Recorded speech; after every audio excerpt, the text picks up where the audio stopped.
రంగవల్లులు, గొప్పెమ్మలు, గంగిరెద్దుల ఆటలు, కోడి పందాలతో పాటుగా మరెన్నో సరదాలను కలగలిపిన పండుగ సంక్రాంతి. ఈ పండుగలో కొత్త అల్లుడికి అత్యంత గౌరవ మర్యాదలతో స్వాగతం పలకడమే కాకుండా పెద్ద ఎత్తున వంటకాలు తయారు చేసి భారీగా విందును ఏర్పాటు చేయడం అనాదిగా వస్తోన్న ఆచారం. ఉభయ గోదావరి జిల్లాల్లో ఈ సాంప్రదాయం ఎక్కువగా కనిపిస్తూ ఉంటుంది. సంక్రాంతి పండుగ సందర్భంగా జంగారెడ్డిగూడెం పట్టణంలో వందనపు వారి కొత్త అల్లుడికి వారి అత్తామామ 452 రకాల వంటకాలతో భారీగా విందును ఏర్పాటు చేశారు. ఈ విషయం విన్నవారంతా 452 రకాల వంటకాలతో విందును ఏర్పాటు చేయడం అంటే ఆషామాషీ కాదంటూనే ఆశ్చర్యానికి లోనవుతున్నారు. జంగారెడ్డిగూడెం ఛాంబర్ ఆఫ్ కామర్స్ అధ్యక్షులు వందనపు వెంకటేశ్వరరావు, సాయి బాల పద్మ దంపతుల కుమార్తె ప్రియాంకకు కొయ్యలగూడెంకు చెందిన కొల్లూరి సత్యబాబు, లక్ష్మీప్రద దంపతుల కుమారుడు శివభాస్కర్కు వివాహం జరిగింది. వీరి వివాహం జరిగిన తరువాత వచ్చిన మొదటి సంక్రాంతి కావడంతో అల్లుడికి వందనపుకు దంపతులు భారీ విందును ఏర్పాటు చేశారు. 452 రకాల పిండి వంటలను విందుగా పెట్టి అల్లుడిని ఆశ్చర్యానికి గురిచేశారు. వీరిలో సుమారు 150కు పైబడి రకాలు ఇంటి వద్ద చేయడం హర్షించదగ్గ విషయం. పట్టణ ప్రముఖులు, డీసీసీబీ మాజీ చైర్మన్ కారాటం రాంబాబు వందనపు వారి ఇంటి వద్దకు చేరుకుని నూతన దంపతులను ఆశీర్వదించారు. అంతేకాకుండా భారీ విందు ఏర్పాటు చేసిన వెంకటేశ్వరరావు, సాయి బాల పద్మ దంపతులను అభినందించారు. ఈ సందర్భంగా వందనపు వెంకటేశ్వరరావు మాట్లాడుతూ కొత్త అల్లుళ్లకు ఉభయ గోదావరి జిల్లాల మామలు ఏర్పాటు చేసే విందు అంటే భయపడతారని చేతులు వాడారు. సంక్రాంతి సాంప్రదాయంలో భాగంగా తమ అల్లుడికి 452 రకాల పిండి వంటలతో విందును ఏర్పాటు చేశామని వివరించారు. అనంతరం సాయి బాల పద్మ మాట్లాడుతూ తమ అల్లుడికి ఇంత భారీ విందును ఏర్పాటు చేస్తామని తాము కూడా ఊహించలేదన్నారు. తమ అల్లుడికి ఇలాంటి విందును ఏర్పాటు చేయడం ఎంతో సంతోషంగా ఉందని తెలిపారు. అనంతరం నూతన వరుడు కొల్లూరి శివభాస్కర్ మాట్లాడుతూ తన అత్తామామలు ఏర్పాటు చేసిన విందు, ఇచ్చిన ఆతిథ్యం తాను ఎప్పటికీ మరువలేనని చెప్పారు. ఈ కార్యక్రమంలో బంధువులు పెద్ద సంఖ్యలో పాల్గొన్నారు.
సంక్రాంతి అంటే కనుక ఉభయ గోదావరి జిల్లాలకి పెట్టిన పేరు.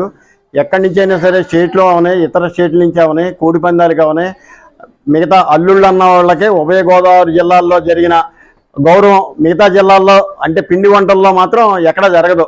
ఉభయ గోదావరి జిల్లాలు అంటేనే కనుక అడలు అల్లుడికి. ఎందుకంటే పెట్టినవన్నీ తినడానికి వాళ్ళకి భయం. మొన్నే మా అమ్మాయిది మ్యారేజ్ అయింది. మా అల్లుడి గారు నేను శివభాస్కర్, కొయ్యలగూడెం గ్రామ కార్పొరేషన్లు వాళ్ళని మా అమ్మాయి నేను పండగకి సంక్రాంతికి విందుకి పిలిచాం. 452 రకాల ఐటమ్ తోటి వాళ్ళకి విందు ఇస్తున్నాం. ఈ కార్యక్రమంలో మా అయ్యంకడే గారు, మా ఏప్రాల్ గారు, వాళ్ళ తల్లి తండ్రి మొత్తం అందరూ పాల్గొన్నారు. మా పాపకు పెళ్ళైన మొదటి సంవత్సరంలో మా అల్లుడి గారిని సంక్రాంతి పండుగకి తీసుకురావడం జరిగింది. మరి అనుకోకుండా చాలా చక్కగా 452 రకాలు చేస్తామని మేము కూడా అనుకోలేదు. ఇన్ని రకాల పిండి వంటలతోటి మరి విందు ఏర్పాటు చేయడం జరిగింది. సంక్రాంతిలో భాగంగా మరి అల్లుడి గారు, వాళ్ళ అమ్మగారు, నాన్నగారు, వాళ్ళ చుట్టాలు, అలాగే మా బంధువులు అందరూ కూడా కలిసి ఈ రోజున ఇంత చక్కగా విందు ఏర్పాటు చేసుకుని మా అల్లుడి గారికి సంక్రాంతి కానుక ఇవ్వడం జరిగింది. ఎన్ని రకాల విందుతోటి స్వీట్స్లో సేమియా పాయసం దగ్గర నుంచి సగ్గుబియ్యం పాయసం, బ్రెడ్ హల్వా, బాసంతి, పులిహార, చింతపండు పులిహార, సేమియా పులిహార, అలాగే నిమ్మకాయ పులిహార, పంపర్ బనాస్కాయ వీటితోటి అదొక పులిహార చేయడం, అలాగనమాట. రైస్లో పుదీనా rice, fried rice, biryani, paneer rice, కూరల్లో వచ్చేటప్పటికి కందవేపుడు, దోసకాయ కూర, అరటికాయ కూర, టమాటా చిక్కుడుకాయ కూర, ఇంకా పులుసుల్లో వచ్చేటప్పటికి ముక్కల పులుసు, కదంబం, అలాగే పప్పుచారు, పెసరకట్టు, కందికట్టు, బజ్జీలు, మిరపకాయ బజ్జీలు, వామాకు బజ్జీలు, టమాటా బజ్జీ, వంకాయ బజ్జీ, చుక్కకూర బజ్జీ. మరి పప్పులకే రారాజు మామిడికాయ పప్పు, టమాటా పప్పు, మామిడి బద్దల పప్పు, బీరకాయ పప్పు, అలాగే మరి దోసకాయ కూర ఫ్రై, కంద ఫ్రై, గుత్తి వంకాయ కూర, గుత్తి దొండకాయ కూర, ఆవకాయలు వచ్చేటప్పటికి టమాటా ఆవకాయ, ఉసిరి ఆవకాయ, మామిడి ఆవకాయ, వెల్లుల్లి ఆవకాయ, తొక్కుడు పచ్చడి, గోంగూర ఆవకాయ, పొడాలు వచ్చేటప్పటికి శనగపొడం, కారపొడం, కందిపొడం, నువ్వు పొడం, డ్రై ఫ్రూట్స్ పొడం, అన్ని రకాల ఒరుగులు, వడియాలు, అలాగే పిండి వంటలు, అరిసెలు, జంతికలు, లడ్డూలు, బూరెలు, బొబ్బట్లు, ఇలాగ పూతరేకులు, చాలా రకాలు ఉన్నాయి.